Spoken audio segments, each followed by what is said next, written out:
मोरया मोरया मोरया मोरया मोरया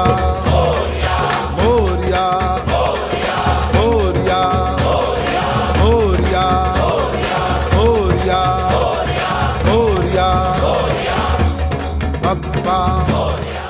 भक्ती अत्यंत महत्त्वाची. आणि मग या मधल्या काळामध्ये काय करायचं त्यांनी सांगितलं, त्या सगळ्या काळामध्ये माझ्यावर पूर्ण श्रद्धा ठेव की मी तुला पोचवणार आहेच.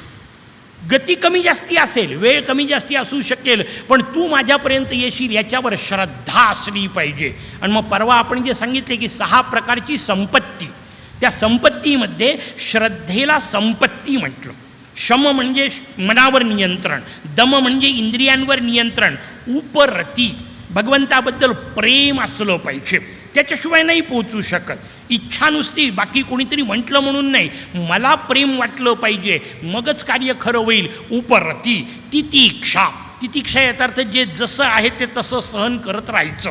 याचा अर्थ प्रगती करायची नाही असं नाही आहे, पण जे मिळालंय ते भगवंताचा प्रसाद आहे समजून घेत राहायचं आणि पुढचं कार्य करत राहायचं. त्याला तितिक्षा म्हटलं.